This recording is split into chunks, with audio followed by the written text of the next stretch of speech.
자, 2교시 시작할까요?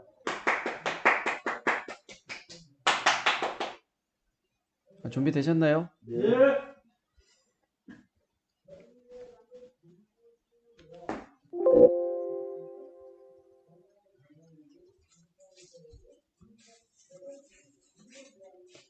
1교시에 이어서 이제 2교시 진행하도록 하겠습니다.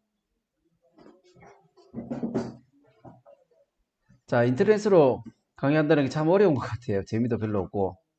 실제 강의실에서 이렇게 열정적으로 이제 수업 들으시는 분들 눈빛을 보면서 해야 되는데, 다음 시간은 아마 그렇게 될 수 있도록 기대를 한번 해보겠습니다.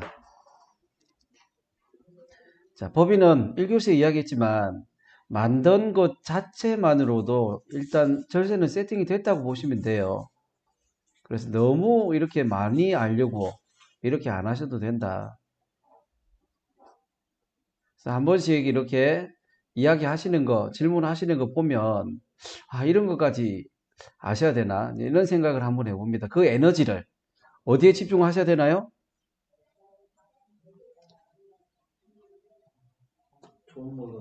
이렇게 왜 안 올라가? 그 에너지를 좋은 물건 사는데 집중하시면 됩니다. 좋은 물건. 아시겠죠? 여기 계신 분들은 좋은 물건 사는데 좀 집중을 하셨으면 좋겠습니다. 이게 왜 안 넘어가? PPT. 됐습니다. 자, 그래서 그쪽으로 좀 집중을 하시고, 절세는, 그냥 세팅이 됐다. 이렇게 보시면 될 것 같아요. 다만 이제 종부세가, 제 화면 나오나요? 잘리나요? 제 화면이? 얼굴이? 얼굴은 거기다 나옵니다. 얼굴 나와요? 네, 지금 PPT가 조금 잘렸는데, 네. 그건 끝부분만 잘렸는데 상관없고.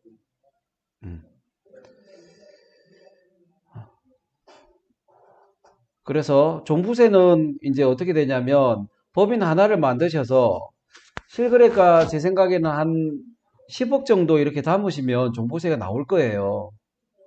그러면 그때 고민을 하시는 거예요. 또 하나를 만들지. 아니면 종부세를 좀 내거더라도 하나로 갈지 이렇게 판단하시면 됩니다. 그래서 보통은 한 2개 정도는 이렇게 가지고 가셔야 이쪽에서 부족한 건 저쪽에서 채우고 또 저쪽에서 부족한 건 이쪽 법인에서 채우고 이렇게 아마 하실 수 있을 것 같아요.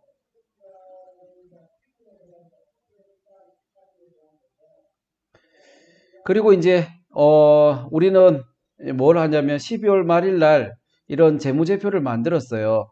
손익계산서도 만들었고, 그러면 손익계산서에 만약에 이익이 났다. 그러면 세금을 어떻게 계산하는지 한번 계산해 보도록 하겠습니다. 세금. 자, 법인세. 법인세는 우리 1교시 때 2가지 세금이 나온다 그랬죠. 이 부동산 법인의 법인세 종류는 총 4가지예요. 1번, 2번, 3번, 4번. 그런데 우리는 1번하고 3번 세금을 고민하시면 된다. 2번은 뭐예요? 청산할 때 내는 거죠. 청산. 근데 우리 법인은 청산할 일이 없습니다. 돈을 잘 버는 법인이라면. 또는 아예 못 버는 법인은 어떻게 하나요? 아예 돈을 못 버는 법인은 크게 의미는 없고요.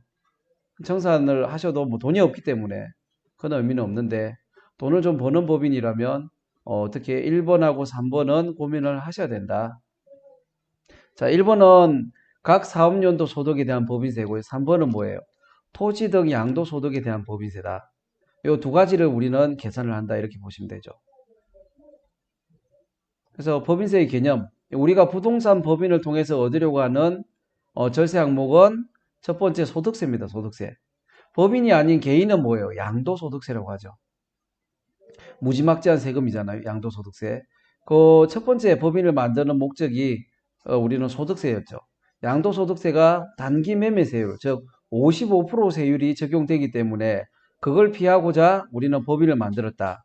법인을 만들었는데 소득세이기 때문에 소득을 먼저 계산을 하셔야 돼요. 이렇게. 그래서 소득은 어떻게 계산해요? 수익에서 비용을 빼면 소득이 나오죠. 이 소득에서 세율을 곱해서 세금을 만들어냅니다. 그러면 수익에서 비용을 뺀다는 건 우리 손익계산서에서 보셨다는 거죠. 자, 손익계산서 보시면 매출액이 나오고 매출원가가 나오죠. 여기서 매출액은 수익이에요. 비용은 매출 원가고. 그러면 매출 총이익이 나오죠. 이 매출 총이익에서 세율을 곱하는 게 3번 법인세다. 아시겠죠? 매출 총이익에서 세율을 곱합니다. 그러면 약간 억울해 보이죠? 왜? 우리는 매출 총이익 말고 경비가 이만큼이나 있는데 밑에 보이시나요? 판매관리비라는 경비가 있잖아요. 그렇죠? 이 경비를 다 인정 못 받는 거 아니냐. 대신에 이 경비를 인정 안 하는 조건으로 세율은 쌉니다. 10%. 2억이 넘어가든 매출 총이익이 2억이 넘어가든 3억이 넘어가든 4억이 넘어가든 10%만 적용합니다. 아시겠죠? 그래서 우리는 법인세를 계산을 합니다. 아셔야 되잖아요. 세금 계산할 줄 아셔야 되잖아요. 그래서 법인세를 계산을 하는데 우리가 법인소득세이기 때문에 소득을 먼저 계산해서 세율을 곱한다. 그래서 법인세는 두 가지가 있는데 3번 법인세를 우리는 계산해 봤다. 어떻게? 손익계산서를 보면서 매출 총이익의 10%다. 이거는 2억이 넘어간다 그래서 20%를 적용하고 그러진 않아요. 그리고 이제 3번 법인세를 계산했으니까 1번 법인세를 계산합니다. 1번은 어떻게 계산하냐면 이익을 계산하죠. 그래서 밑에 경비까지 계산해 줍니다. 이익을 계산해서 나온 당기순 이익의 세율을 곱하는 거죠. 근데 경비 처리를 많이 해줬기 때문에 이 당기순이익이 2억이 넘어가면 2억이 넘어가는 부분은 20%, 2억이 넘어가더라도 2억까지는 10% 이렇게 계산이 됩니다. 우리는 지금 뭘 하고 있냐면 법인세를 계산하고 있다. 법인세의 종류는 4가지다.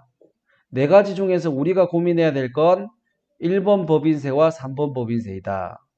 1번 법인세는 손익계산서를 보고 이해를 하시면 끝까지 내려갑니다. 비용 다 인정됩니다. 사업 관련된 것.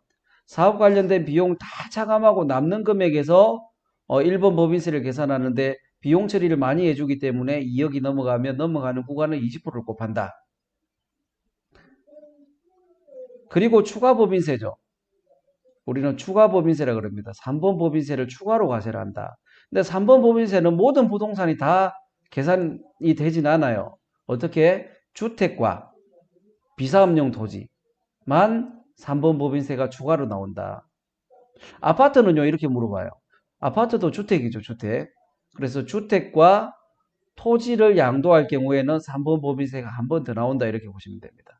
그러면 상가는 나오나요, 안 나오나요? 상가는 1번만 계산하면 됩니다. 3번은 추가 계산하지 않습니다, 상가는. 그래서 주택과 그리고 뭐예요? 토지만 3번 법인세가 추가로 붙는다. 그러면 여기서 질문. 우리 입주권은 어떻게 되나요? 입주권을 사고 팔았어요. 쉽게 말하면 단타를 쳤어요. 단타. 없습니다. 3번 법인세 나오나요? 안 나오나요? 없습니다. 주택이 아니잖아요. 권리입니다. 권리. 부동산을 취득할 수 있는 권리. 그러면 입주권 말고 뭐 있어요? 분양권 있죠. 분양권. 분양권은 3번 법인세가 계산이 되나요? 안 되나요? 없습니다. 없습니다. 왜? 주택이 아니잖아요. 그래서 우리는 이익이 남지만 그 이익에 대해서 2개의 세금을 내는데 하나는 다 내는 거고요. 나머지 하나는 뭐다? 주택과 토지만 붙는다 이렇게 보시면 되죠. 그러면은 매입가에서 매도가 뺀 상태에 10% 되죠. 토지하고 주택이. 이제 1번 법인세냐 3번 법인세냐를 말씀하신 3번을 물어보시는 거잖아요. 3번은 다시 한번 정리를 하겠습니다. 3번은 어디까지만 오나요? 밑에 경비는 인정이 안 돼요. 그렇죠. 그럼 뭐예요? 억울하죠. 네. 대신 세율을 높이지 않아요. 10%. 2억이 넘던 안 넘던 10% 이렇게 적용이 되는 거다. 아, 그럼 팔지 않아도 팔지 않으면 안 나오죠. 소득세이기 때문에. 팔았을 때니까. 팔았을 때 나오는 거죠. 매입가하고 매출가 빼기 매도가 그렇죠. 빼기 차이만큼에 대해서 예. 자, 이제 정리하겠습니다.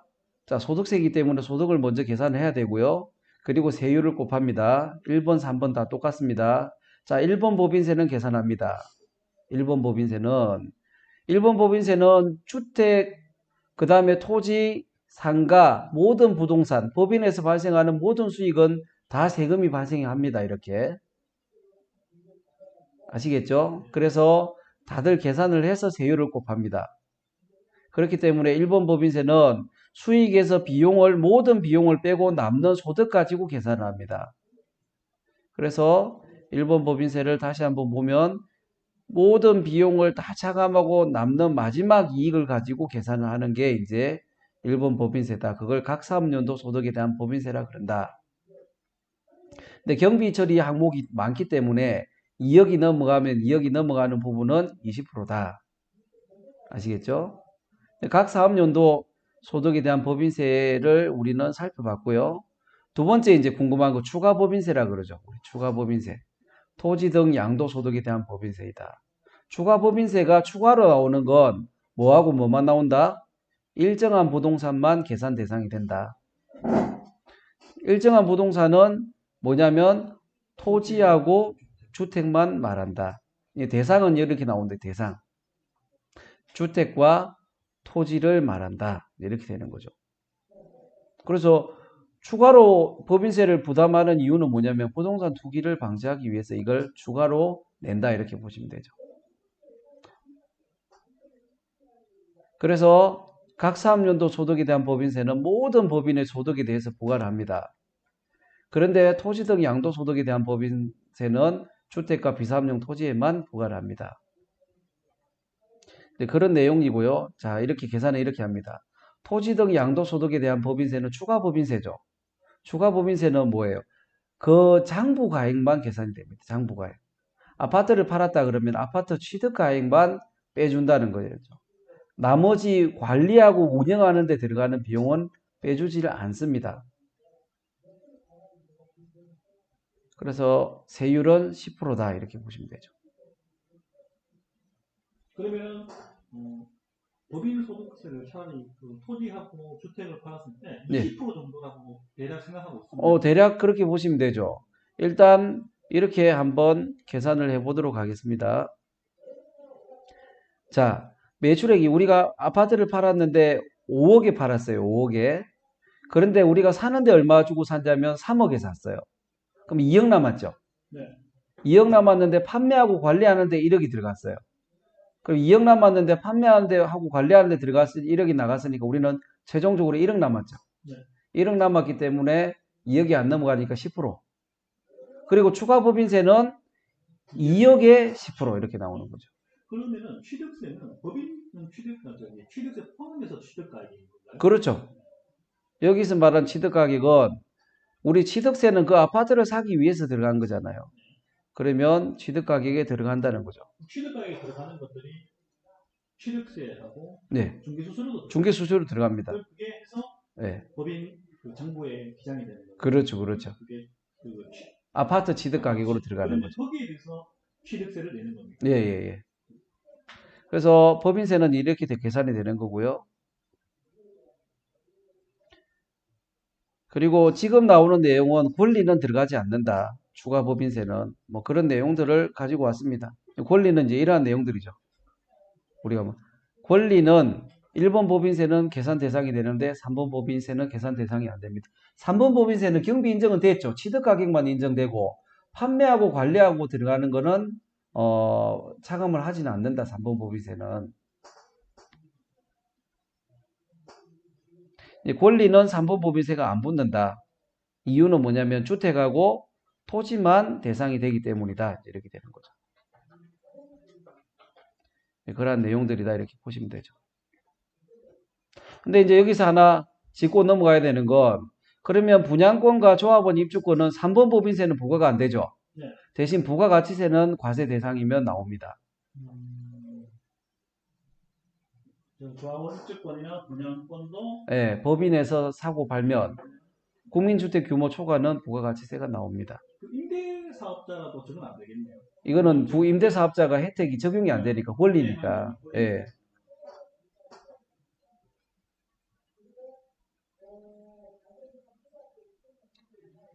그래서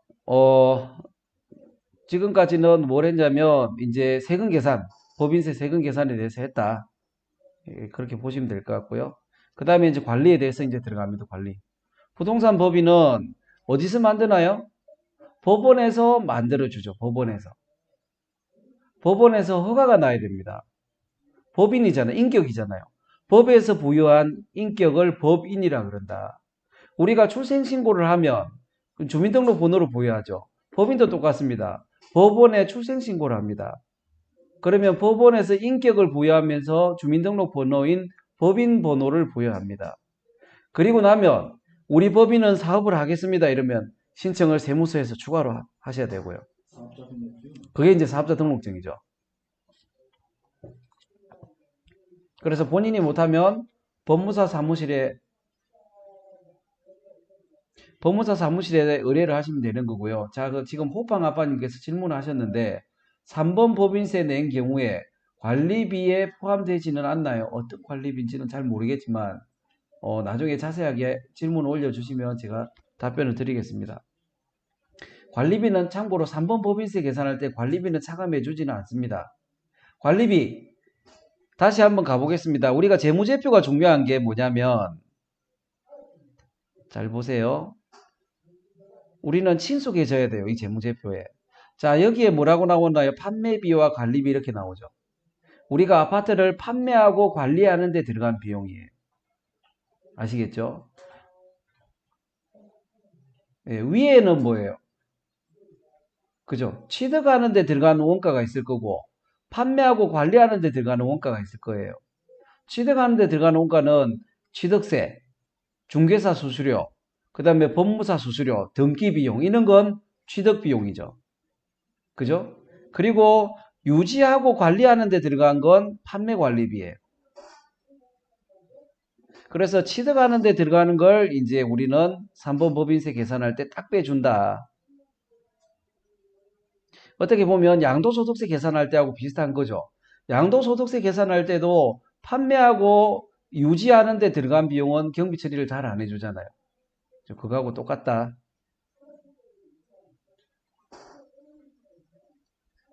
그래서 부동산 법인은 어디 법무사 사무실하고 이렇게 협업을 해서 만들어야 되고요. 그게 만들어지고 나면 법무사 사무실에서 저희는 그렇습니다. 이제 그 관련 있는 법무사님이 만들어짐과 동시에 우리 사무실로 이제 서류를 보내줘요. 그러면 이제 저희들은 그거 가지고 가서 세무서에 사업자 등록을 해온다. 이런 절차로 법인은 만들어지고 사업자 등록이 나온다. 이렇게 보시면 되죠. 그래서 많이 질문하시는 게 그러면 법무사 사무실을 통하지 않고 직접 해도 되나요? 직접 하셔도 돼요. 근데 직접 하는 게 이제 시간과 비용이 오히려 더 많이 들 수도 있기 때문에 그래서 보통 맡기신다. 우리는 부동산 법인을 만드는 이유가 뭐예요? 첫 번째 이유는 뭐예요? 물건을 빨리 잡아서 뭐예요? 더 많은 수익을 얻기 위해서 부동산 법인을 만드는 거죠. 그런데 이제 뭐예요? 수수료 나이는 들어가는 비용을 아끼고자 하면 이게 늦어져요, 자꾸. 그래서 빨리 만드시려면 그냥 부동산 그 전문 법무사님한테 의뢰를 하시는 게 편하다.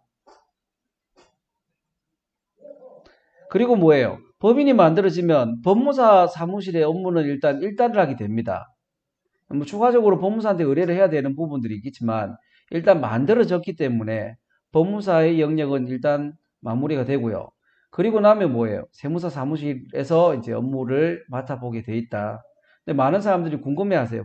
세무사 사무실이 도대체가 뭐 하는 데냐? 왜 돈만 그렇게 받아가느냐? 궁금해 하시죠? 이런 걸 한다는 거죠. 그래서 법무사님한테 자료가 넘어오면 사업자 등록 신청도 하고요. 그리고 뭐예요? 들어가는 장부에 대해서 기장을 한다는 거죠. 기장 아까 배우셨죠? 부기. 부기가 장부 기입의 줄임말이죠. 그래서 장부를 만들어주는 걸 기장이라고 그러고요. 거기에 대한 수수료를 기장료라고 그럽니다. 그리고 뭐예요? 1년에 한 번씩 법인소득세 신고를 합니다. 신고를. 그 신고를 하고 재무제표를 만들어요. 장부 만드는 걸 근간으로. 그걸 이제 뭐라 그러면 조정이라고 그러고 수수료를 이제 조정료라고 그럽니다. 그리고 또 뭐예요? 인건비. 우리 대표님들 급여를 신고를 할 것인가 말 것인가 고민 많이 하시잖아요. 근데 급여 신고를 하면 세무서 사무실에서 급여 신고를 매달 이렇게 신고를 한다. 그리고 인건비 관련해서 각종 발생하는 업무도 진행이 되고요. 그리고 뭐예요? 신고된 법인 장부에 대해서 만약에 조사가 나오거나 아니면 세무서에서 연락이 오면 이제 그런 거 대응 업무도 하는 거고요. 은행 및 금융기관 등에 대해서 이제 관련 서류 제출도 이렇게 한다. 근데 첫 해에는 뭐예요? 보통 우리 대표님들이 서류 제출을 보통 하세요. 근데 이제 둘째, 셋째 해가 되면 세무사 사무실에서 이제 해야 될 업무들이 늘어난다 이렇게 보시면 돼요. 그래서 세무사무실은 주로 이제 이런 업무를 하는 거고요. 그래서 이제 기장료와 조정료 이제 이렇게 청구를 한다. 이렇게 보시면 될 것 같습니다. 그래서 인건비에 대해서 많은 질문을 하세요. 우리 대표님들. 어떤 질문을 하냐면, 저는 다른 직장에서 월급을 받고 있는데, 우리 법인에서 추가로 월급을 받아야 되나요? 그죠? 다른 법인에서 아니면 다른 회사에서 월급을 받고 있다면, 우리 법인에서는 인건비를 안 받는 게 맞습니다. 왜 그러냐면 다른 데서 소득이 발생되기 때문에 법인에서 인건비를 추가로 발생하면 세율이 높아져요. 우리나라는 1교시에 어떻게 이야기를 했죠? 누진세율 체계하로 가기 때문에 300만 원 버는 사람이 세금이 30만 원이라 그러면 600만 원, 즉 2배를 버는 사람은 세금도 2배가 아니라 세금은 4배씩 나와요. 4배씩. 그게 누진세율이에요. 그래서 다른 데서 월급을 받고 있다면 굳이 부동산 법인에서는 월급을 안 받는 게 좋다. 그러면 나는 다른 데서 급여를 발생시키지 않고 있습니다. 월급이 없어요. 즉 다른 소득이 없어요. 그러면 부동산 법인을 만들어서 급여를 받는 게 맞나요? 이제 이렇게 물어봐요. 근데 그때 판단은 이래요.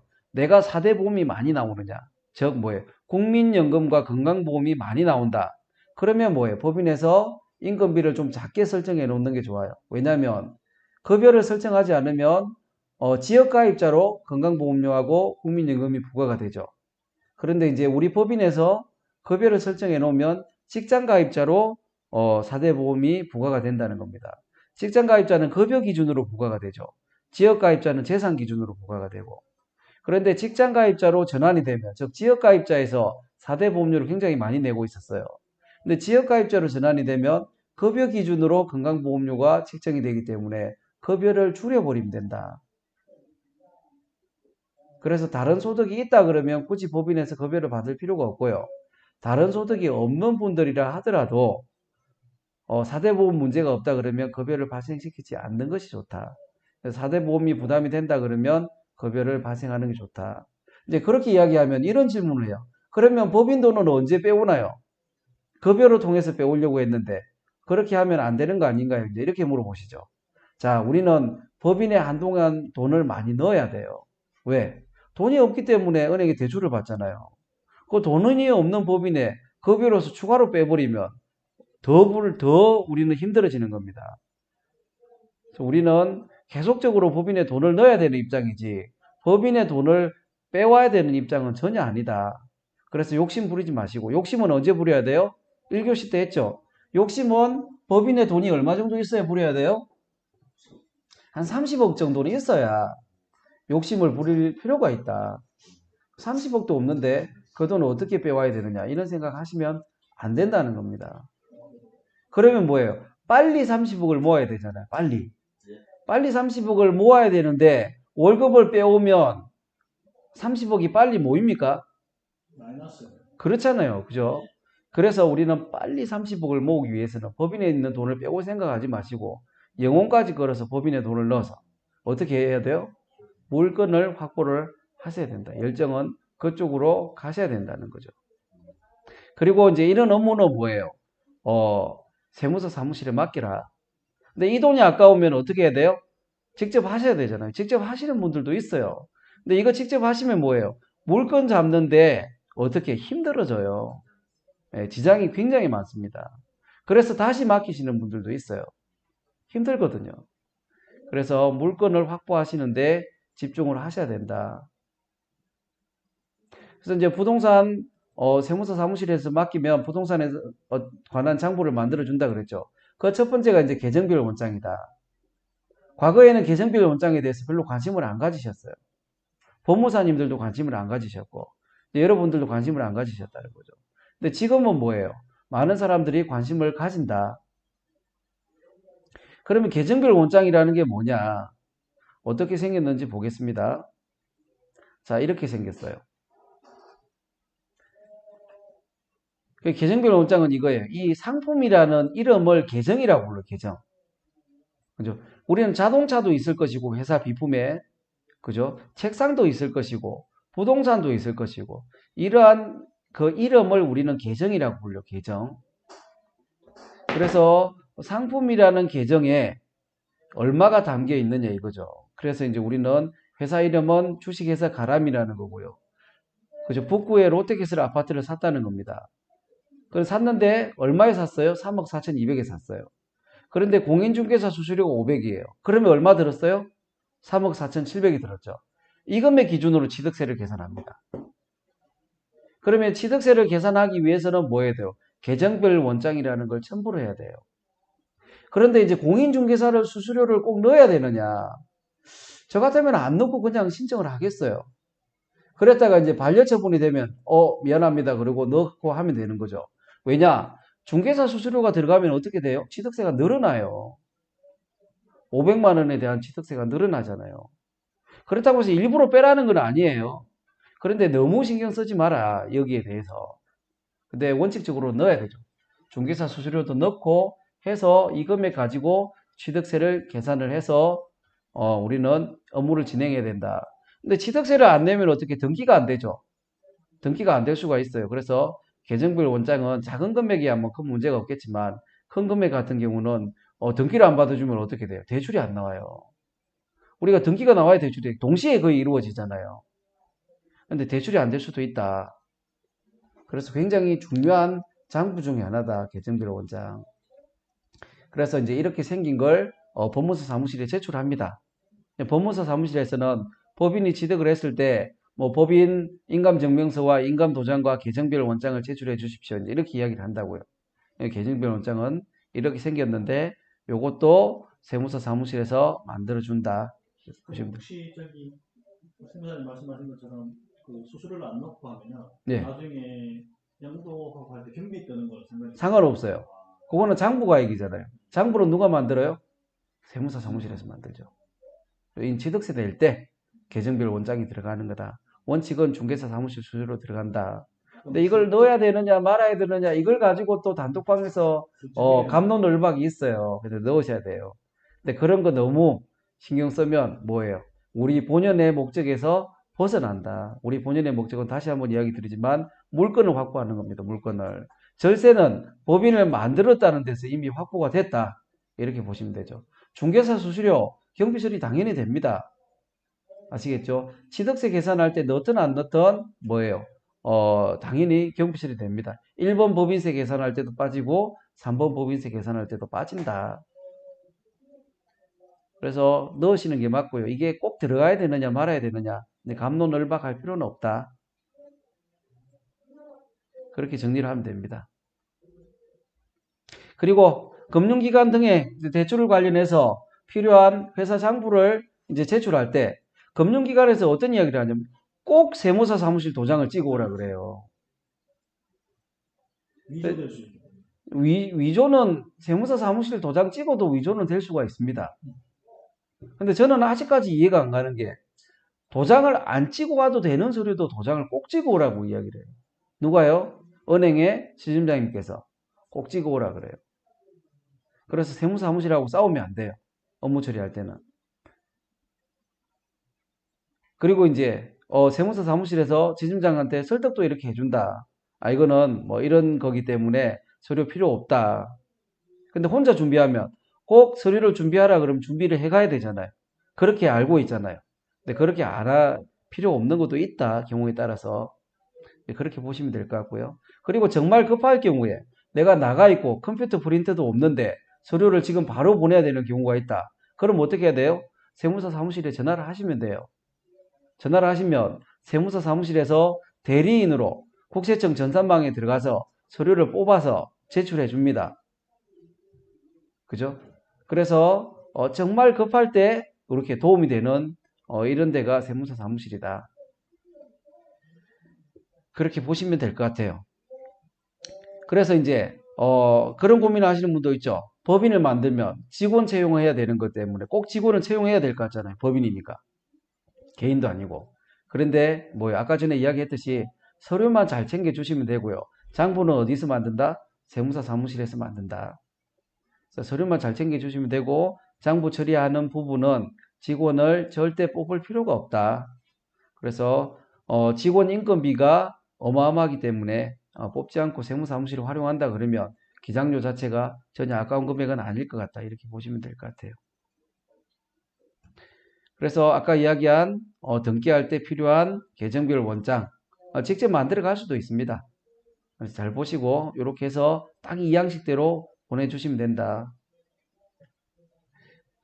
위에 거는 계정 과목이 상품이죠. 밑에 거는 왜 빨간색으로 쳐놨을까요? 밑에 거는 우리가 국민주택 규모 초과하는 아파트는 어떻게 판매 목적으로 사는 거예요? 아니면 임대 목적으로 사는 거예요?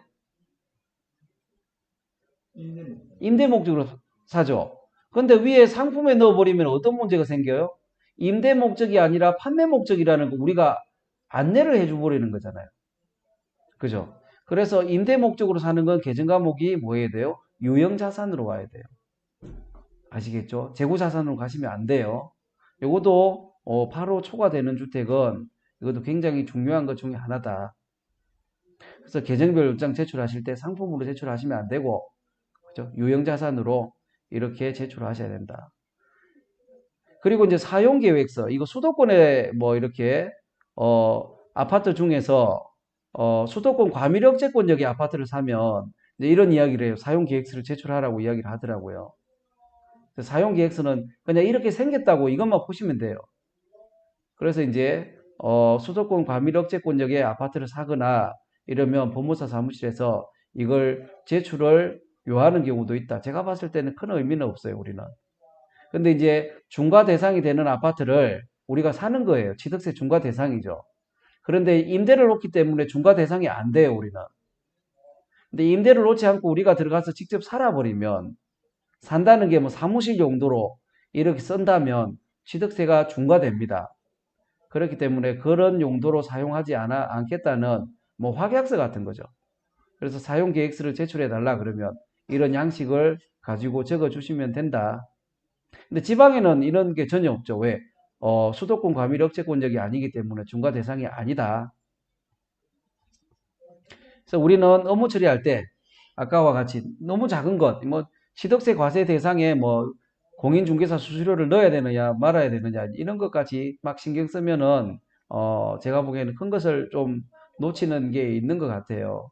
근데 임대 목적으로 하는 게 좋으냐, 판매 목적으로 하는 게 좋으냐는 부가가치세가 과세 대상이냐 면세 대상이냐 1교시 때 했잖아요. 그죠? 부가가치세만 안 붙으면 임대 목적으로 하든 판매 목적으로 하든 아무 문제가 안 돼요. 근데 부가가치세가 붙기 때문에 부가가치세가 붙으면 억울하잖아요. 그래서 부가가치세를 안 내는 방법이 없느냐 이제 이런 연구를 하다 보니까 부동산 임대법인이 임대 목적으로 사서 임대하다가 팔면 부가가치세가 안 나온다는 거죠. 그러면 우리가 임대 목적으로 샀는지 안 샀는지 임대 목적으로 운영했는지 안 했는지는 어떻게 우리가 신호를 보내요? 이런 거 하나하나 신호다 이렇게 보시면 되죠. 국세청에. 국세청에서는 니네들 판매 목적으로 산 거니까 부가가치세를 부과를 해야 되겠다. 우리는 아니다. 잘 봐라. 이러이러한 서류를 봤을 때 우리는 임대에 쓰다가 판매한 거다. 따라서 부가가치세를 부과하면 안 된다. 이제 다툼이 있을 거 아니에요. 그때 우리가 증빙 서류를 이제 이런 걸 제출하는 거예요. 자, 이 아파트는 취득할 때부터 뭐예요? 판매 목적으로 상품으로 이렇게 제출한 게 아니라 우리는 유형자산으로 쓴다고 이미 계정별 원장을 만들어서 신고를 한 바 있다. 이것도 우리 주장의 하나죠. 그죠? 그리고 이제 법인 만들 때 어떻게? 법인은 대구에서도 마찬가지입니다. 법인의 본점은 어디에 있나요? 예를 들어서 구미에 있어요. 구미에. 본점은 구미에 있는데 대표이사는 주소지가 어디예요? 수성구예요. 그러면 수성구에 있는 대표이사가 구미까지 가서 일을 하나요? 안 하잖아요. 근데 법인 설립할 때라든지 지금 설립하셨다 하더라도 이제 뭐예요? 법인 본점 소재지가 대표이사가 일할 장소인데 대표이사 주소하고 굉장히 많이 떨어져 있다 그러면 한번 고민하셔야 돼요. 아시겠죠? 국세청에서는 이상하게 볼 수가 있다.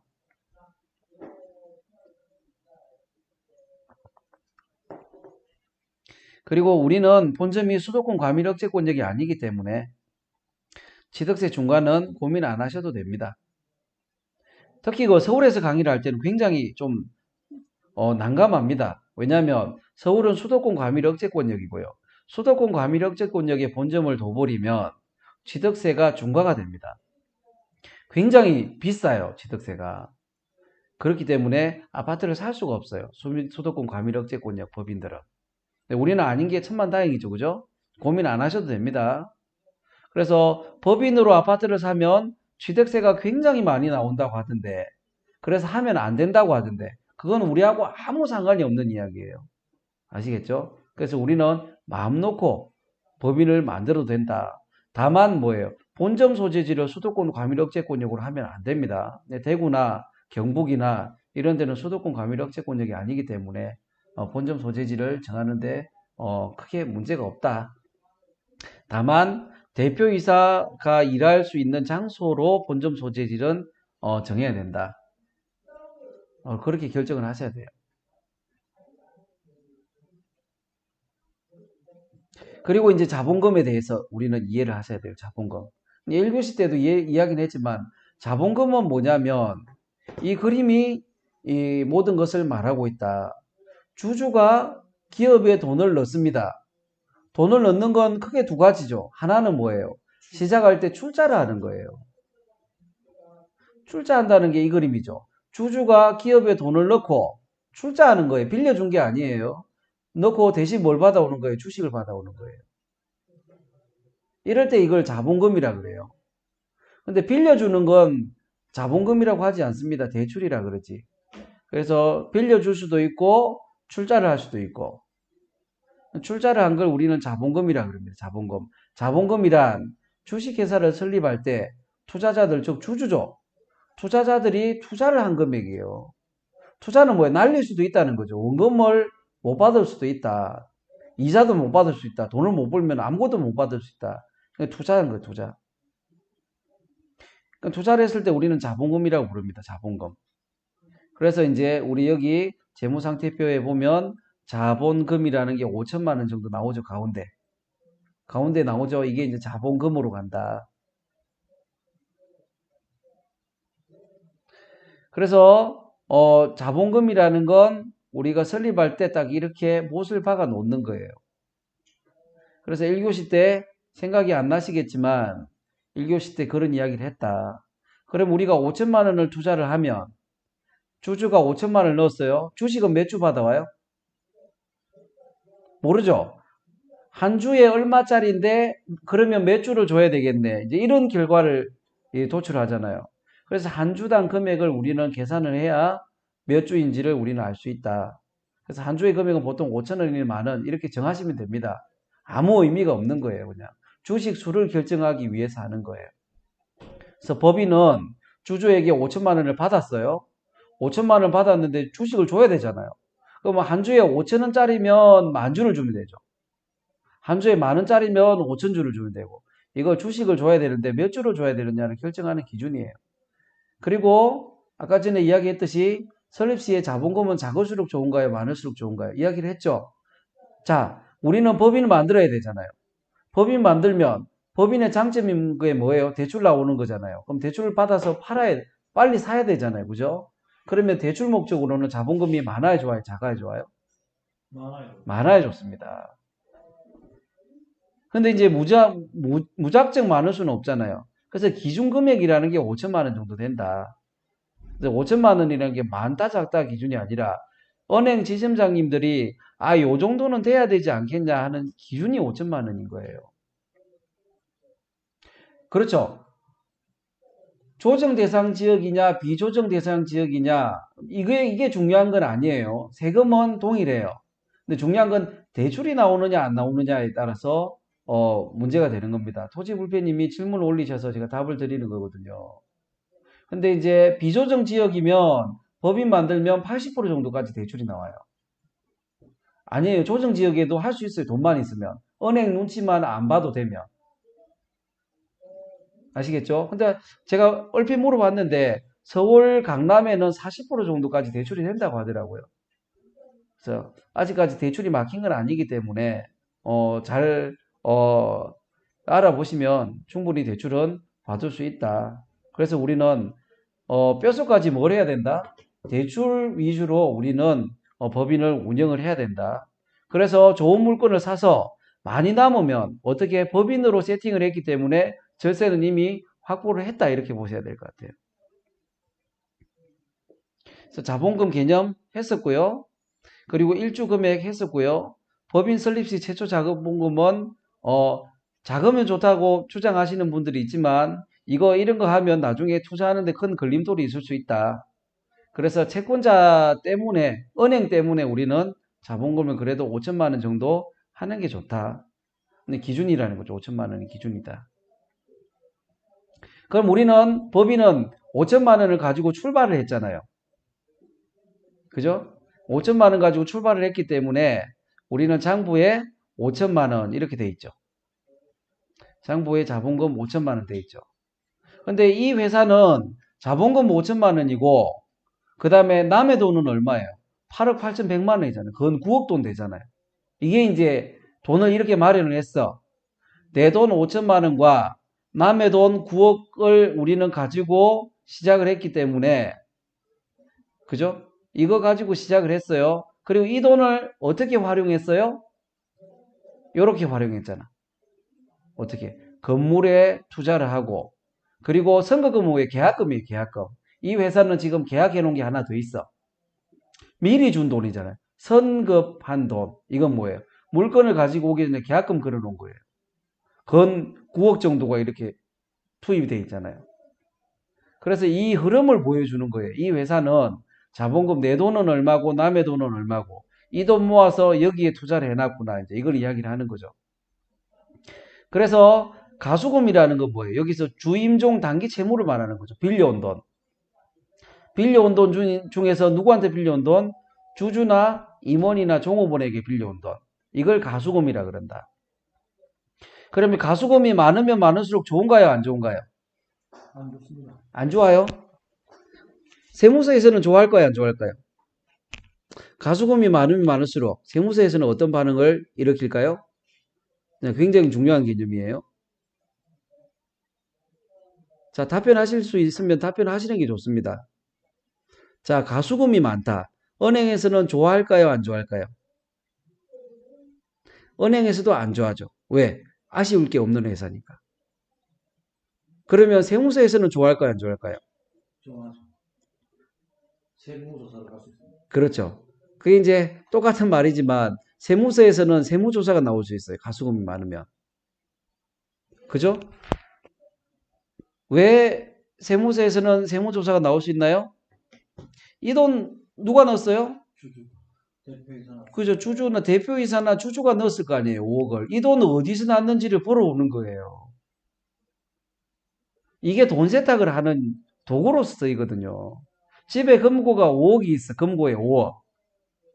그러면 이제 뭐예요? 내가 이 돈을 가지고 내 이름으로 사면 세무조사가 나올 것 같으니까 법인을 만들어서 쿠션을 한번 돌려버린 거예요. 그럴 수도 있겠죠. 그래서 세무서에서 확인을 합니다. 그래서 어쩔 수 없이 뭐예요? 우리는 돈이 있더라도 은행을 낄 수밖에 없어요. 아시겠죠? 이분들은 그래서 제가 아까 전에 어떻게 의료업계에 종사하시는 분들인가 보다 이렇게 이야기를 했잖아요. 왜냐하면 우리 의사 선생님들은 소득세 신고를 되게 많이 해요. 1년에 세금을 소득세만 한 1억씩 낸다고 1년에. 그렇기 때문에 이 돈의 출처가 확실하다는 거잖아요. 그래서 장부가 그만큼 중요해요. 이게. 해석을 해내잖아요. 정보 이용자들이. 세무서도 장부를 보고 세무조사를 나갈 것인가 말 것인가를 판단하는 정보 이용자예요.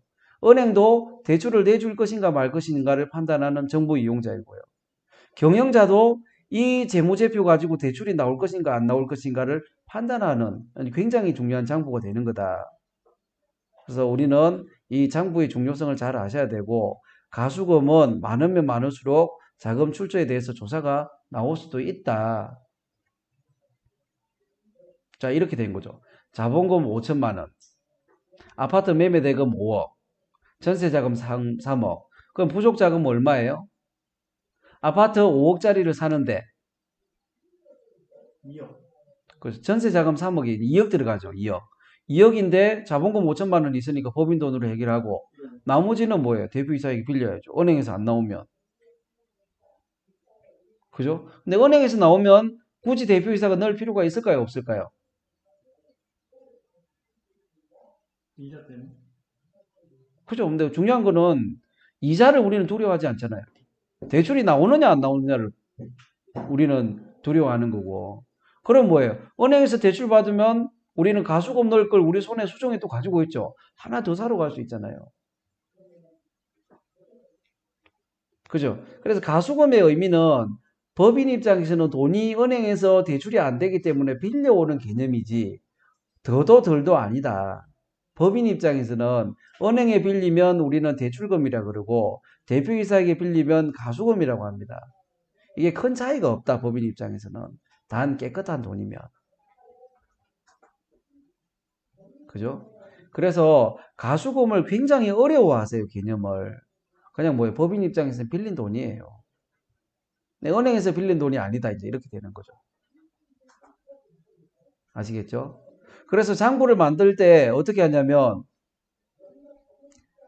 자 여기에 부채죠. 부채. 부채 보면 주임종 단기 채무 5억 1,100만 원 돼 있죠.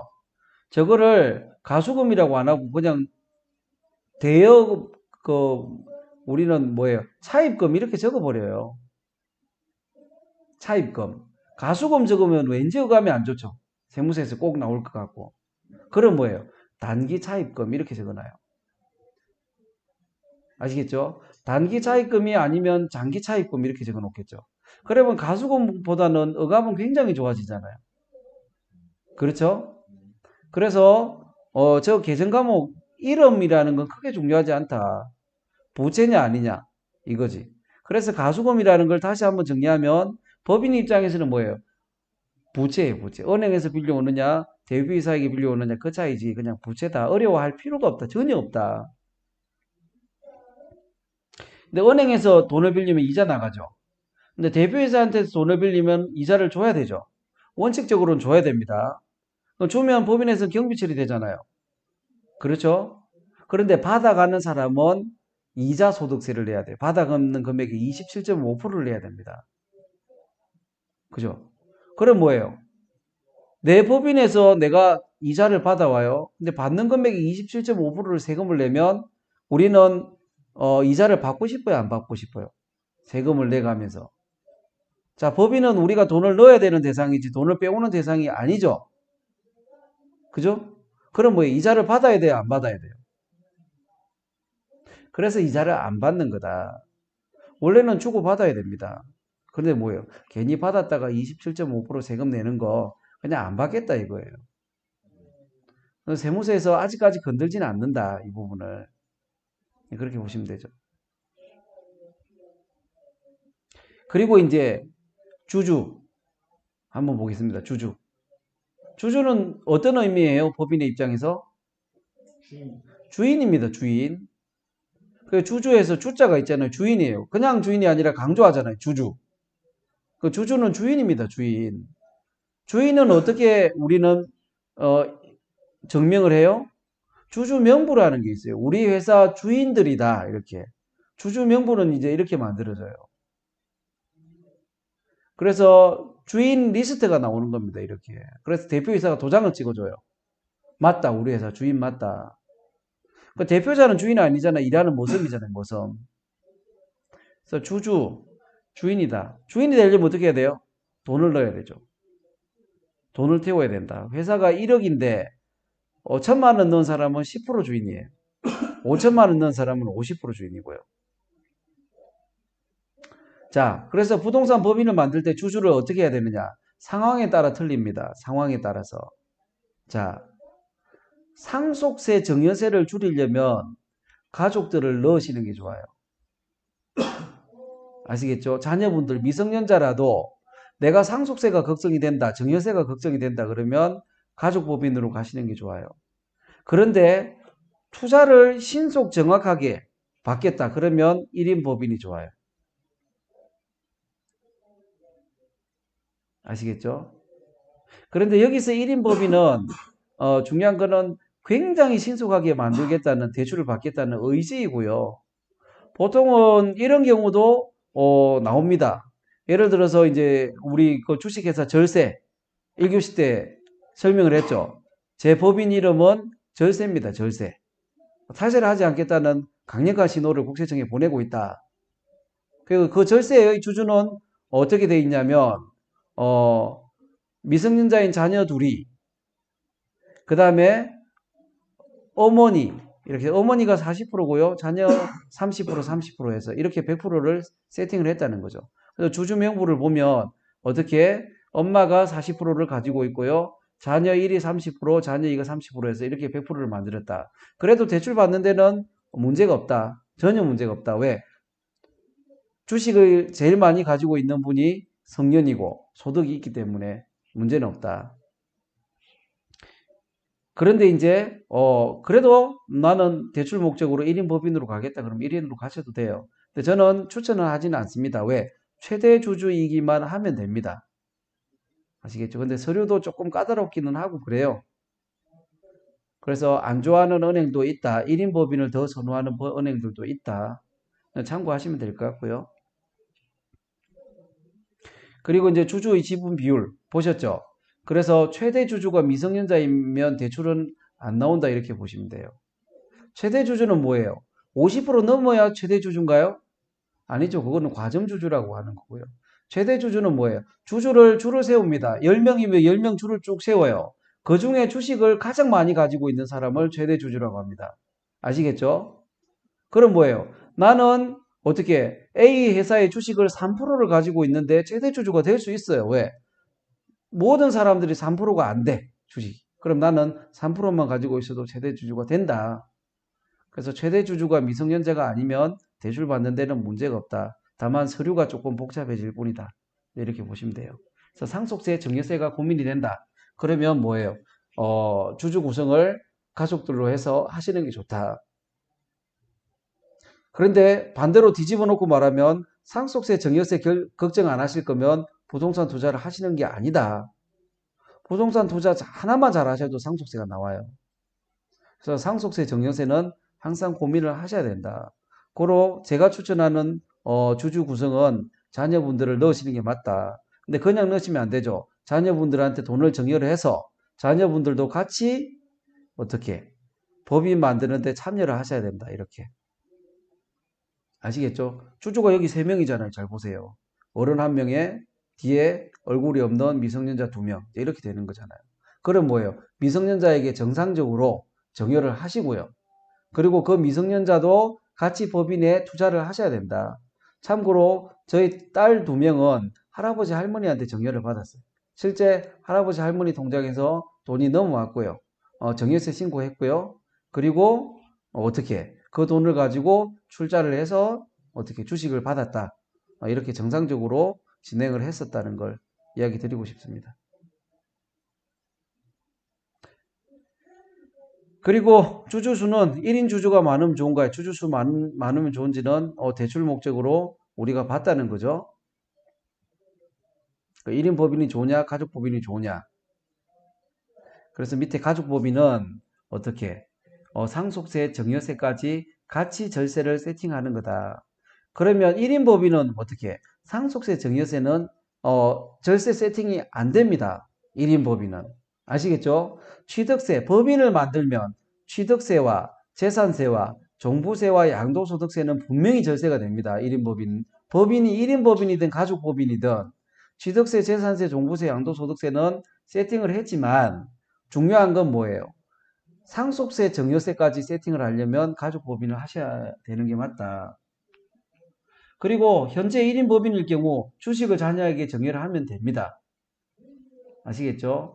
그리고 혹시 결혼 안 하신 거는 혼자 법인이 나은가요? 아니면 형제나 부모님들도 넣는 게 좋은가요? 이 가족이라는 건요. 내가 죽었을 때 내 재산을 나눠 가져가도 하나도 안 아까울 사람들이 가족이잖아요. 아시겠죠? 그러면 결혼 안 한 싱글은 죽을 때까지 결혼 안 하실 거예요? 그럼 결혼해서 배우자가 있고 자녀분들이 2명 있다. 그러면 내가 죽었을 때 내 재산을 배우자와 자녀 둘이 외에 다른 사람도 줄 수 있다면 넣으시면 돼요. 아시겠죠? 1교시 때 했잖아요. 그러면 배우자는 줘야 되나요? 말아야 되나요? 이거 고민하시는 분이 있잖아요. 내가 죽었을 때 배우자한테 주기 싫으면 안 주면 돼요. 아시겠죠? 판단의 근거가 확실하게 쓰시는 거죠. 내 돈 주기 싫으면 주주에 넣으시면 안 되죠. 내가 돈 벌 건데 열심히 해서.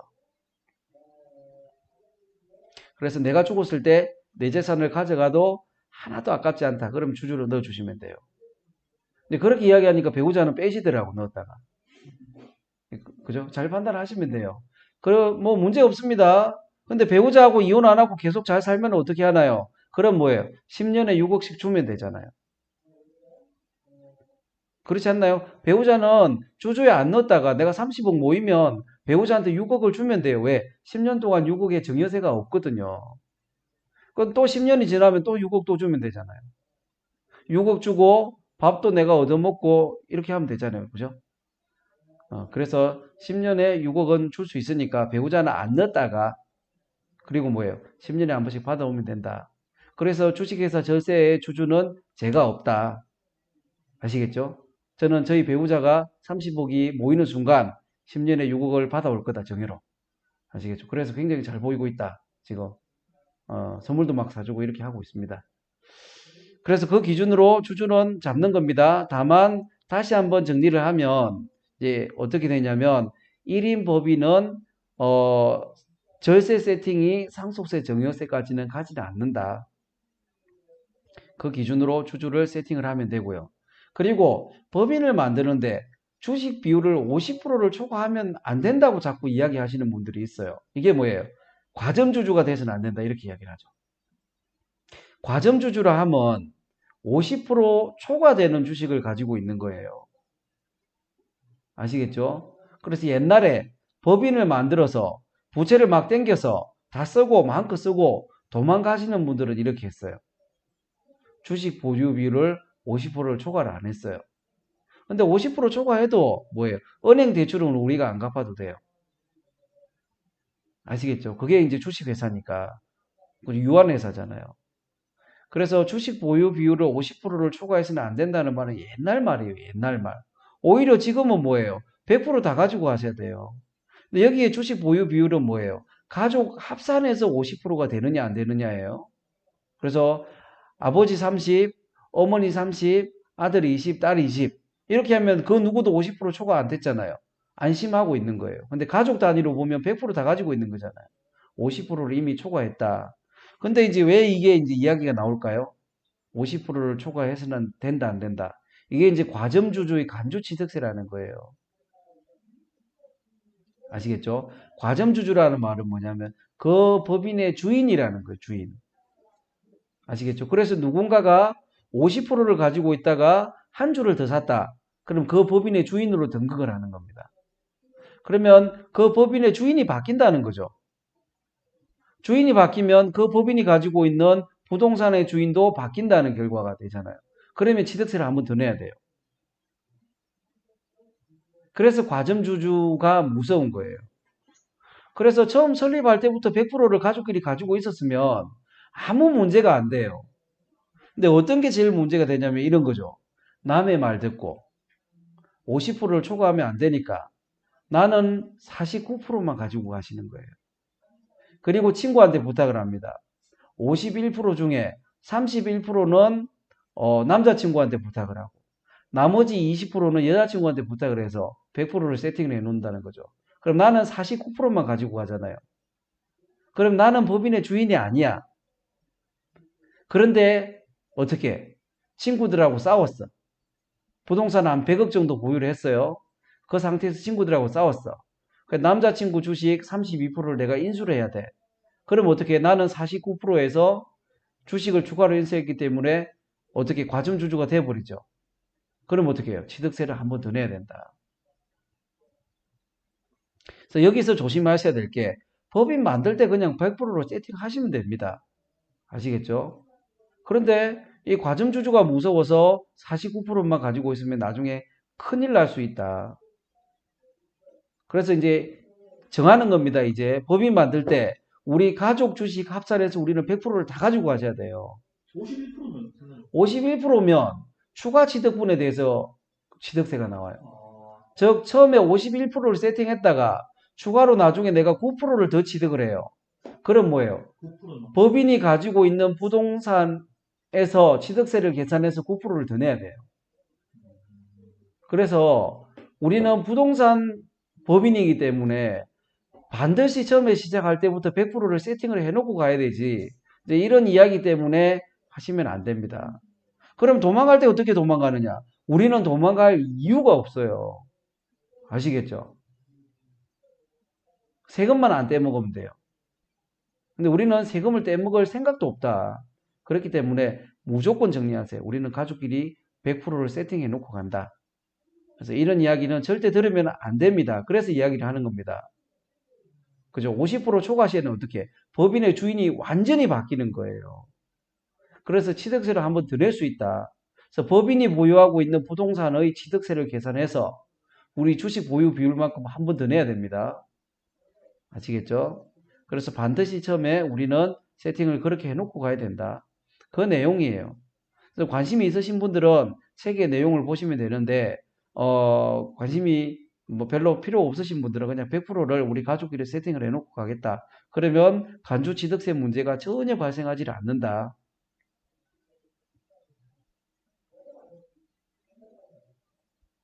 그렇게 보시면 될 것 같아요. 그리고 이제 임원 나오죠, 임원. 임원은 뭐예요? 일하는 사람이잖아요, 일. 일하는 사람 맞잖아요? 임원은 주인이 아닙니다. 일하는 사람이에요. 돌세예요, 돌세. 그래서 한 명도 됩니다, 임원. 그죠? 근데 이제 임원의 구성을 보니까 이사와 감사로 이렇게 나누어진다는 겁니다. 이사와 감사. 근데 이사 중에서 이사를 대표하는 사람이 대표이사예요. 그 대표이사는 하늘에 뚝 떨어지는 게 아니라 이사 중에서 이사를 대표하는 사람이 대표이사다. 즉 이사 중에 대장을 대표이사라고 하고 있다. 그런데 우리는 자본금이 10억이 안 되면 이사는 한 명만으로도 법인이 만들어집니다. 이사가 한 명인데 이사 중에 대장이 있어요? 그래서 대표이사라는 말은 쓰지 않습니다. 그냥 사내이사라고 합니다. 이런 경우는. 그래서 대표이사 이런 말은 안 맞다. 그리고 우리는 뭐예요? 이사를 한 명 혹은 두 명으로 이렇게 운영을 할 거 아닙니까? 이사회는 세 명이 돼야지 이사회가 구성이 되고요. 중요한 건 주로 한 명을 가지고 갈 거기 때문에 이사를 한다. 이사는 일하는 사람이죠. 감사는 감사하는 사람이고. 이 이야기를 왜 하냐면 이제 이런 문제가 있습니다. 자, 주주와 임원은 틀린 거고요. 자, 감사의 급여를 지급하는 회사가 있어요. 근데 감사의 급여를 500만 원씩 지급하는 회사가 가끔 있습니다. 감사는 뭐 하는 사람인가요? 감시감독. 감시 감독을 하면서 500만 원씩 받아가는 게 합당할까요? 그죠? 그래서 이제 세무서에서 물어봅니다. 감사 급여가 500만 원씩 나가는데 우리 감사님은 뭐 하시죠? 이러면 뭐 자주 나오시는 건 아니고요. 한 3개월에 한 번씩 나오셔가지고 그냥 뭐 잘 돌아가고 있는지 없는지 업무 감시를 하고 그냥 가십니다. 그분한테 500만 원 주는 게 맞을까요? 틀릴까요? 안 맞다는 거죠. 그래서 이제 준비를 해놓죠. 우리 감사님은요. 은행에서 가서 일도 하시고요. 그 다음 또 뭐 하세요? 마당도 한 번씩 쓰시고요. 그리고 직원들 모아서 회식도 한 번 하시고요. 그러면 이 사람은 감사의 역할을 하는 거예요? 이사의 역할을 하는 거예요? 그렇죠. 그래도 안 맞잖아요. 그죠? 그래서 지금 감사로서 급여를 받고 있다 그러면 감사는 자본금이 10억이 안 되면 없어도 돼요. 설립할 때만 감사가 있으면 된다. 그러면 감사를 없애시고 이사로 등재를 시켜라. 이해 가시죠? 그죠? 괜히 감사로 해서 급여를 많이 주고 나중에 전부 인정 안 받고 이렇게 되는 경우가 있으니까 그럼 감사는 이사 역할을 할 수 있는 거 아니냐. 감사는 이사의 업무를 감사하는 사람입니다. 감사. 아시겠죠? 감시하는 사람인데 자기가 한 걸 자기가 감시하는 건 안 맞잖아요. 그래서 감사는 이사 역할을 할 수가 없다. 그래서 감사로서 월급 많이 받는 회사가 있다 그러면 빨리 감사 직책을 없애시고요. 이사로 등재를 해서 이사로서 급여를 받아야 된다. 뭐 요거는 주의를 하셔야 되고요. 그리고 이제 1교시 때 했던 거고요. 이제 자, 정관이 나왔습니다. 정관. 근데 저희 법무사님을 통해서 정관을 만든 사람들은 이런 내용을 적어서 만들었어요. 세팅을 했어요. 근데 다른 데서 법인을 만들어 오시는 분들이 있어요. 그럼 뭐예요? 다음번에 정관 바꿀 일이 있으면 이런 내용들을 적어서 추가로 해라. 이런 내용들은 세팅을 할 필요가 있다. 그래서 우리 여기 오늘 수업 들으시는 분들 다른 데서 세팅을 했다 그러면 제가 이제 정관 양식을 하나 보내드릴 수도 있습니다. 예, 한글 파일로 이렇게 보내드릴 테니까 다음에 법무사님 찾아가실 때 여기에 있는 내용들을 넣어서 정관을 바꿔주십시오 하면 이런 내용을 바꿔줍니다. 특히 이제 어떤 내용이냐면 여기 보시면 차등 배당이라는 규정이라든지 아니면 임원 퇴직금이라는 규정은 반드시 넣어 놓으셔야 된다. 그래서 바꿀 때 우리는 한꺼번에 이거는 같이 넣어서 바꿔 놓으셔야 된다. 법인에 있는 돈 빼쓰셔야 되잖아요. 근데 언제 뺐어야 돼요? 아까 전에 언제 뺐으라 그랬죠? 30억 30억 정도 되면 우리가 이제 빼쓰잖아요. 그때 되면 이제 우리 여러분들도 생각하실 거예요. 나는 어떻게 법인을 만들어서 소임을 다했어. 이제 나는 좀 쉬고 싶고 우리 애한테 월급을 주고 싶어. 그럼 애가 이제 이사로 등재가 되는 거고요. 나는 이제 퇴직이라는 걸 할 거잖아요. 퇴직할 때 우리는 뭘 받아요? 퇴직금 받잖아요. 근데 근로자 같은 경우는 근로기준법 적용을 받기 때문에 정관의 규정이 있든 없든 퇴직금이 지급이 됩니다. 그런데 이제 문제가 뭐냐면 임원들은 근로기준법 적용 대상이 아니에요. 그러면 퇴직금 지급 규정이 없으면 퇴직금 지급이 안 돼요. 안 돼요. 규정이 안 돼. 지급 규정이 없으면. 아시겠죠? 그래서 퇴직금 지급 규정은 반드시 넣어 놓으셔야 되고요. 그런데 뭐예요? 법인에서는 퇴직금을 지급하면 경비 처리돼서 세금도 많이 깎아줘. 이게 얼마나 좋아요. 그러니까 받아가는 사람은 월급으로 받아가는 것보다는 세금이 굉장히 싸, 퇴직금은. 그리고 또 뭐예요? 4대 보험도 안 붙어요, 퇴직금으로 받아오는 거. 아시겠죠? 얼마나 좋아요. 그런데 퇴직금을 지금 받으면 안 되고 30억 정도 모았을 때 이제 받아오시면 된다. 그 카드예요, 카드. 나중에 법인돈 큰 돈을 우리가 찾아올 수 있는 카드이기 때문에 퇴직금 규정은 급한 건 아니지만 한번 만들 때 반드시 넣어 놓으시면 좋다. 그래서 이런 내용들이 정관에 들어가야 됩니다. 그리고 오늘 뭐 이것까지 하고 오늘 시간 마무리하고요. 다음번에 운영은 다음 시간에 계속 이어가도 되니까. 자, 법인을 만들었어요. 자, 법인 만들었습니다.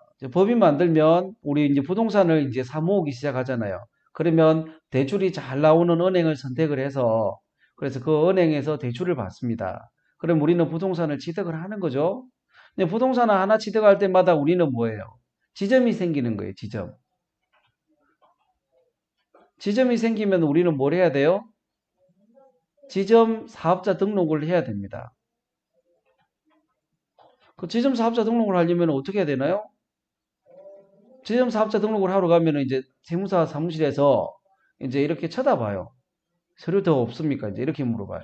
그러면 어떤 서류가 있어야 됩니까? 이러면은 어떻게 이야기해요? 등기부 등본에 지점 설치 등기를 해오라 그래요. 그럼 법무사 사무실 가서 그 많은 서류를 또 준비를 해가지고 그걸 만들어가지고 수수료를 지급하고 또 와야 돼요. 그래야 이제 지점 설치 등기가 된다. 이제 그렇게 되는 거죠. 그럼 지점 설치 등기를 하기 위해서 굉장히 많은 이제 노력과 비용이 이제 들어가는 거죠. 짜증난다는 거죠. 쉽게 말해서.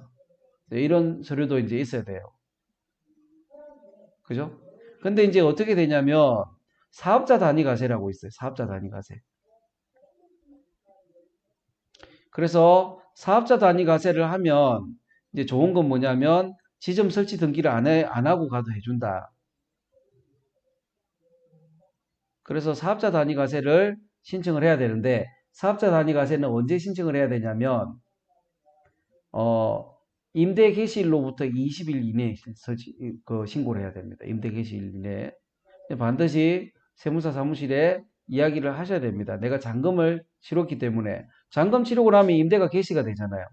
임대 개시일로부터 20일 이내에 우리는 뭘 신고를 해야 된다? 사업자 단위 과세를 신청을 해야 된다. 지점을 설치하는 이유가 그 임대시에서만 아니요, 세무서에서 하라 그러니까. 세무서에서 하라고. 예. 과거에는 안 했어요. 왜? 개인도 뭐예요? 임대사업자 등록을 안 했잖아요. 근데 올해는 임대사업자 등록 의무가 생겨버렸잖아요. 그렇잖아요. 그럼 법인도 사업자 등록 의무가 생길 것이다. 근데 이제 그때 가서 만들면 짜증나는 거죠, 이제. 왜? 하나마다 하나씩 지금 내야 되는 거잖아요. 그래서 이제 과거에는 굉장히 힘들었지만 지금은 뭐예요? 사업자 단위 과세가 굉장히 부드러워졌어요. 그래서 임대 개시일로부터 20일 이내에 신청하면 웬만하면 다 나온다. 그래서 이제 지점 부동산 하나 살 때마다 사업자 등록을 내야 되는 건 맞지만 사업자 단위 과세를 신청하면 된다. 그렇게 하면 되고요. 그리고 이제 우리가 대출을 내려면 사업자 등록증에 뭘 넣으라고 하는 은행들이 있어요. 그러면 뭐예요? 사업자 등록 정정신고라는 걸 해야 됩니다. 정정신고. 사업자 등록 정정신고를 하려면 세무서 가야 되잖아요. 이제는 우리는 안 가도 된다는 거예요. 이제 법인 만들면 우리 뭐예요? 은행 가잖아요. 왜 가요? 통장 만들러 가지. 통장 만들려면 사업자 등록증이 필요하기 때문에 사업자 등록한 거고요. 그러면 은행 가면 통장 만들 때 뭘 주나요? 공인인증서 주죠.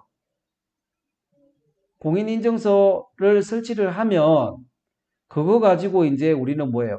국세청 홈택스라는 데를 들어가서 자유자재로 우리는 서류를 뗄 수가 있다. 과거에는 이거 모르면 뭐예요? 택시 타고 세무서 가야 돼요. 세무서 가잖아요? 그럼 접수증을 뽑아야 돼요. 그런데 민원인이 많을 때는 접수증 뽑아서 2시간씩 기다릴 때가 있어요. 근데 2시간씩 기다렸는데 여기가 아니라 저기로 가셔야 됩니다. 이러면 저 방 가서 또 접수증 또 뽑아야 되는 거예요. 아시겠죠? 뭐 그렇게 많이 걸리지는 않지만 운이 나쁘면 그렇다. 그래서 처음에 사업자 등록증 낼 때 많은 걸 넣지 마세요. 처음에 사업자 등록증 낼 때. 사업자 등록 낼 때 막 어마어마한 걸 넣어서 신청해 달라 그러면 뭐예요? 현지 확인 조사 나와요. 아시겠죠? 세무공무원이 이렇게 보는 거예요.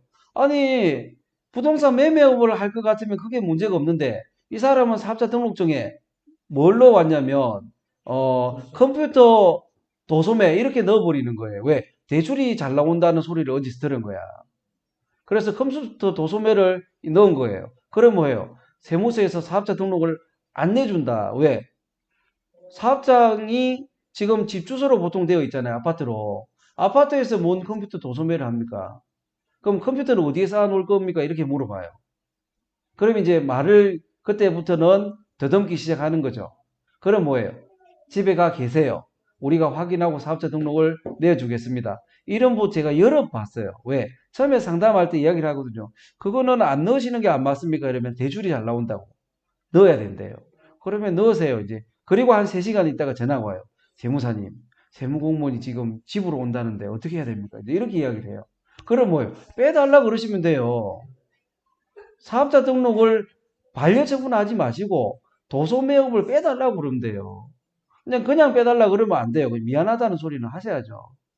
내가 하려고 했는데 이게 이런 절차가 있을 줄 몰랐다. 미안한데 그거 빼달라. 나 그거 안 할 거다. 그럼 뭐예요? 빼주는 거예요. 아시겠죠? 그리고 뭐예요? 사업자 등록이 나오고 난 뒤에 뭐예요? 정정신고를 꼭 하고 싶다 그러면 정정신고를 하면 돼요. 정정신고는 어디서 해요? 세무서 가서 하시면 현지 확인 나올 수도 있으니까 어떻게 해야 돼요? 홈택스로 하시면 돼요. 아시겠죠? 제가 이야기하는 건 도소매를 안 하는데 정정신고를 하라는 게 아니라 도소매가 꼭 할 거다, 나는 할 거다 이런 것도 있잖아요. 그죠? 할 거다 그러면 정정신고를 하시는 게 맞다. 그런데 이제 은행에서는 뭐 그런 걸 넣으라 그러는 거 아니에요. 주택임대업이 빠졌으니까 주택임대업을 넣으세요. 아니면 주택매매업이 빠졌으니까 주택매매업을 넣으세요. 아니면 부동산 개발 공급업이 빠졌으니까 부동산 개발 공급업을 넣으세요. 이제 이런 이야기를 하면 우리는 세무서 안 가고 공인인증서 가지고 우리는 사업자 등록 정정 신고를 할 수 있다. 자, 어떻게 하냐면 검색창에 홈택스라는 걸 칩니다. 그죠? 홈택스를 쳐요. 그러면 이제 홈택스가 이렇게 떠죠. 지금 굉장히 친절하게 만들어 놓은 거죠. 홈택스를 더블 클릭을 하면 이제 국세청에서 자랑하는 홈택스로 진입을 하게 되어 있습니다. 모든 사이트는 로그인을 하라고 하고 있습니다. 로그인을 들어가면 이제 뭐가 나와요? 로그인을 하면 이제 공인인증서 등록을 하라 그러고요. 공인인증서 등록을 해서 로그인을 이렇게 하면 됩니다. 볼까요? 공인인증서 등록하라고 이제 나오죠. 그래서 공인인증서 등록을 하고 공인인증서로 로그인하면 이렇게 나오는 거죠. 이제 위에 이상욱이 누구냐? 이 접니다, 저. 제 걸로 이제 로그인이 됐죠. 그러면 이제 우리는 뭐 하러 왔는지 잘 보세요. 우리는 홈택스에 왜 왔어요? 사업자 정정 신고. 신고를 하러 왔어요. 신청을 하러 왔어요. 신고. 신청을 하러 온 거예요. 그죠? 신고는 세금 신고를 하는 거고요. 신청을 하러 온 거예요. 그러면 신청이라는 말이 글이 이렇게 내 앞에 딱 뜨는 거죠. 신청. 이걸 잘 보셔야 된다고요. 무턱대고 신고에 들어가시면 안 돼. 우리가 왜 왔는지를 보시는 거예요. 그럼 대출할 때 소득금액 증명원을 떼라. 그러면 잘 보세요. 어디 들어가야 돼요? 보인다고요. 그냥 냅다 들어가시면 안 되고 보인다고요. 소득금액 증명원이 왜 신청이에요? 소득금액 증명인데 그럼 어디로 가셔야 돼요? 민원 증명으로 가셔야 되죠. 아시겠죠? 사업자 등록증을 발급하려고 해요. 어디로 가셔야 돼요? 조회 발급으로 가셔야 되는 거죠. 그래서 잘 만들어 놨죠. 우리가 냅다 덤비지만 않으면 잘 만들어 놓은 거예요. 그래서 우리는 사업자 등록 정정 신청을 하러 왔다. 그러면 신청란으로 들어가시는 거예요. 그러면 이제 화면이 이놈 화면에 떠요. 사업자 등록 신청도 되고 정정도 되는 거잖아요. 그죠? 그래서 활용을 하시면 그만큼 편하다. 이거 모르시면요. 어떻게 택시 타고 세무서 갔다가 택시 타고 은행 갔다가 택시 타고 구청 갔다가 이렇게 다니셔야 돼요. 그죠? 그래서 이제 잘 안 다니셔도 된다. 이것만 공인인증서만 잘 활용하시면. 그래서 정정 신청하면 이제 이렇게 이런 화면이 나오는 거예요. 그래서 사업자 등록 신청을 할 거냐, 정정을 할 거냐 이제 이렇게 나오는 거잖아요. 그럼 나는 정정을 하겠다 만약에 들어가면 이거는 신청인데 정정을 하겠다 그러면 뭘 원하느냐, 사업자 등록증에 어떤 내용이 찍히길 원하느냐 이런 내용들이 나와요. 그럼 나는 이러한 내용을 찍어줬으면 좋겠다. 이제 이런 내용들이 나온다고 잘 보시면 아시겠죠? 그래서 저장하고 신청하시면 된다.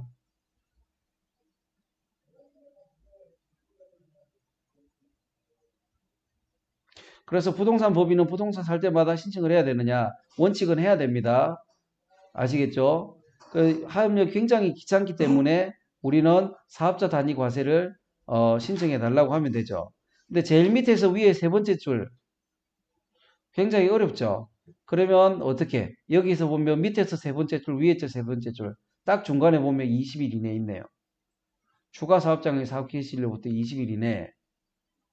그죠? 사업자의 본점 세무서장에게 변경 등록을 신청하면 된다. 그럼 저렇게 하면 이점이 뭔가요? 네? 사업자를 안 넣는다는 것뿐인 거예요. 네, 사업자가 두 개가 안 나와요. 하나가 나와요. 하나가 나왔어요. 하나에서 하나 밑으로 계속 들어가요. 신고할 때도. 그렇죠. 사업자 등록이 두 개면요. 각각 신고해 줘야 돼요. 그래서 편하다 이렇게 해놓는 게. 근데 중요한 건 뭐예요? 내가 안 해도 되잖아요. 세무사무실에 부탁을 하면 세무사무실에서 해주니까. 그래서 잘 협력을 해서 하시면 된다. 그리고 통장 만들 때 중요한 건 이런 거예요. 대출 받을 은행에서 통장 발급하시면 좋아요. 괜히 대출도 받지 않는데 막 사업자 등록증 나왔다고 기분이 너무 좋아서 어떻게 세무서 앞에 은행에 대구은행에 가서 통장을 발급해버리면 하나 더 발급해야 된다. 그렇잖아요. 그래서 대출 받을 은행에서 통장 발급하는 게 맞습니다. 그리고 공인인증서도 거기서 발급하는 게 맞고요. 그 다음에 요즘은 한도 제한 계좌라는 게 있다는 거예요. 이거 뭐 크게 문제 되지 않습니다. 제가 봤을 때는. 그래서 한도 제한 계좌라는 게 싫으면 한도 제한 계좌 아닌 은행에 가서 만드시면 돼요. 그냥 대출은행에서 받으시면 되고요. 공인인증서도 반드시 같이 발급하고요. 공인인증서는 인터넷 뱅킹용이 있고 전자세금 계산서용이 있습니다. 은행에서 받은 거 가지고 두 개 다 우리는 설치를 할 수 있으니까 두 개 다 설치를 하셔야 돼요. 왜냐하면 법인은 임대료를 받으면 세금 계산서가 아니라 계산서를 끊어줘야 돼요. 뭐 설마 뭐 설령 안 끊어준다고 안 끊어줘도 된다 하더라도 우리는 끊어내는 게 편하다. 그래 관리가 될 거 아닙니까? 놓치기도 쉽고. 그래서 끊어내는 게 맞다. 그래서 공인인증서 발급할 때는 뭐예요? 전자세금 계산서, 공인인증서도 같이. 은행에서는 하나로 만들어주고 우리가 등록할 때 전자세금 계산서용 공인인증서도 같이 발급할 수 있게 해놨습니다. 그래서 두 개 다 이렇게 발급을 받는 것이 좋다. 자, 오늘 수업은 여기서 마치고요. 오늘 했던 것 중에서 궁금한 거 있으면 질문 좀 받을게요. 법인 신용카드, 말씀 잘하셨습니다. 법인은 신용카드 만들지 마시고요. 직불카드를 만드세요. 직불카드. 신용카드는 우리가 사용내역을 확인하려면 들어가야 되잖아요. 그리고 신용카드도 신용입니다. 신용카드 한도가 지나면요. 장부를 제출해야 돼요. 은행에. 은행에서는 신용카드 만드는 게 신용 업무이기 때문에 나중에 연장하려고 하거나 이럴 때 굉장히 까다로워요. 직불카드 만드시면 긁을 때마다 통장에서 어디서 긁었는지 인쇄를 해주잖아요. 너무 편합니다. 그리고 신용카드는 잘 안 만들어줘요. 신용이기 때문에. 그죠? 그 신용카드는 안 만들어준다 그러면 만들지 마시고요. 어디서 만들어주냐면 법인카드는 카드 2장의 실적을 제공합니다. 그러면 뭐예요? 창구에 있는 여직원은 법인카드를 만들면 개인카드 2장의 실적하고 맞먹는 실적이 쌓이는 거예요. 그러면 거기에 가면 만들어줘요. 우리가 원하지 않아도 만들어줍니다. 그런데 우리한테는 좋은 게 아니에요. 은행에서는 법인 주소지가 은행과 같아야 된다고 요구하고 지점을 내야 한다는데, 그죠? 이거는 지점을 법무사님한테 부탁을 해서 만들어야 돼요, 지점을. 근데 세무서까지 갈 필요는 없어요. 대출 목적은 그냥 등기부에 지점만 넣으면 되는 거고, 세무서에 가서 사업자 등록을 만들 필요는 없다. 그래서 대출 목적으로 지점을 낼 거면 법무사 사무실에 가서 내야 됩니다. 신협에서 보통 어떻게 조합원 가입을 시켜야 되는데 조합원 가입을 하려면 그 주소지가 그 관할에 있어야 되기 때문에 그렇게 이야기를 하는 것 같아요. 자, 법인 통장에 돈 입금할 때 임원 이름으로 입금을 해야 되나요? 그렇죠. 말 안 하고 있으면 그냥 대표자가 빌려준 걸로 우리는 장부를 만듭니다. 근데 법인 통장에 돈 입금할 때 굳이 임원 이름으로 입금 안 해도 돼요. 다만 세무사 사무실에 누구입니다 이렇게 이야기를 해주면 그 채권자를 연결을 해놔요. 장부 만들 때.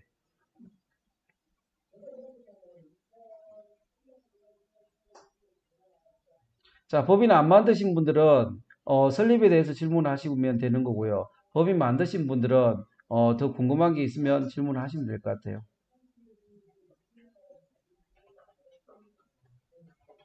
없으신가요? 질문할 게 많을 것 같은데.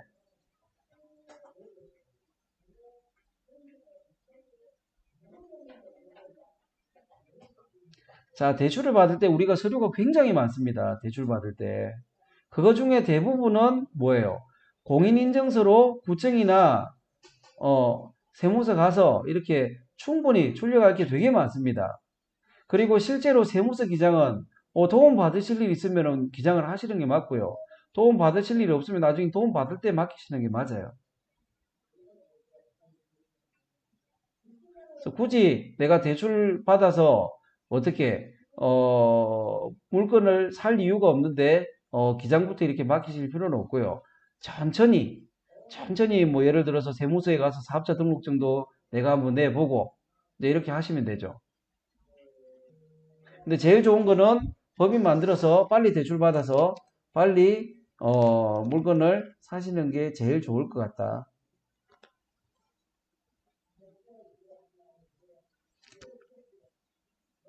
추가로 질문이 없으시면 여기는 법인 통장은 농협이고 신용카드는 국민신용카드라면 별로 도움이 안 돼요. 제가 보기에는 복잡하면 안 돼요. 아시겠죠? 복잡하시면 안 돼요. 무조건 업무는 단순화하셔야 되는 거예요. 그리고 법인 설립 후에 주주를 추가하는 거는 뭐예요? 내 주식을 판매하면 되잖아요. 그죠? 내 주식을 판매를 하면 돼. 주주를 수를 늘리는 건 내가 100% 가지고 있어요. 1인 주주예요. 그러면 한 명을 더 넣고 싶다 그러면 내가 100%를 10%를 판매를 하시면 되잖아요. 정여를 하시거나 이렇게 하시면 주주를 추가하는 건 가능하다. 그 다음에 뭐에 혹여라도 발급을 받는다 그러면 가전은행이 편하죠. 법인 종부세도 원칙적으로는 개인하고 똑같습니다. 그러면 뭐예요? 공시지가가 6억이 넘어가면 나오죠. 한 10억 정도 세팅을 하더라고요. 하나의 법인에 한 10억 정도 세팅을 하면 공시지가가 6억 정도 넘어가는 건 종부세가 나오는데 많이 안 나와요. 그래서 종부세를 가지고 스트레스를 받으시는 분들은 어느 정도 세팅을 하고 종부세가 많이 나올 것 같은 구간에 들었다면 하나 더 만드시더라고요. 저도 아마 그런 거에 대해서는 뭐 좋은 생각이 아닌가 이런 생각을 해봅니다. 왜? 대출이 또 나올 거니까. 사업자 등록증은 물건 산 이후에 하는 게 아니라 물건 사기 전에 사업자 등록을 내놓으셔야 되죠. 왜냐하면 대출 받을 때 사업자 등록증이 없으면 대출 심사가 안 됩니다. 아시겠죠? 그래서 대출 심사 목적으로 사업자 등록은 미리 해놓으셔야 되고요. 계약은 뭐예요? 사업자 등록이 없어도 계약은 돼요. 특약사항에 뭐예요? 법인으로 계약을 할 건데 계약서 쓰는데 동의한다. 이렇게 넣어놓으시면 되잖아요. 그래서 계약해놓고 법인 만드셔도 돼요. 아시겠죠? 다만 특약사항에 반드시 그죠? 계약자는 변경할 수 있다는 거에 대해서 동의한다. 아니면 법인이 설립이 되면 계약자 변경을 할 건데 동의한다. 이렇게 되어야 되고. 지점 등록은 지점 주소지가 있어야지 지점 등록이 되죠. 그런데 뭐예요? 법원에 들어가는 주소지는 법원에서 이 지점을 확인하진 않아요. 세무서는 확인합니다. 그 지점에 사무실이 있는지 없는지. 근데 우리는 지점 등록을 대출 목적으로 지금 지점 등록을 할 거잖아요. 그러면 대출 목적으로 지점 등록을 하려면 어떻게? 등기부등본에 지점만 나오면 된다고요. 그 동네가. 그럼 뭐예요? 그 지점에서 등재를 할 때 법원에서 확인은 굳이 하지는 않는다. 법무사 비용은 그렇죠. 법무사가 이제 뭐예요?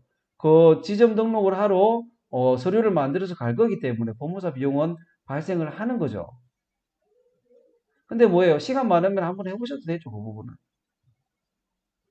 그러면 아까 전에 얘기했던 그거 과세단위 해도 저거는 계속 법무사가 등기를 해야 돼요. 왜냐하면 대출 목적이기 때문에. 과세 단위는 뭐예요? 사업자 등록 때문에 하는 거고 그 등록 때문에 지점 등록까지 하는 거는 너무 억울한 거잖아요. 지금은 대출 목적으로 지점 등록하는 거는 어쩔 수 없이 하는 거고 그렇잖아요. 그 회계에서 은행에서 지금 그 지점을 등록하라고 하니까. 그렇죠. 대출 안 할 거면 아니죠. 이제 본점 사업자 등록은 해야 되고요. 예, 대출 안 할 거라 하더라도 사업자 등록은 하셔야 됩니다. 본점 사업자 등록은. 그리고 이제 제가 드리고 싶은 말은 이왕 법인으로 할 거면 미리 여유 있게 세팅을 해 놓으시는 게 좋아요. 그래야 이제 그거 가지고 은행 가서 빨리빨리 움직일 수가 있거든요.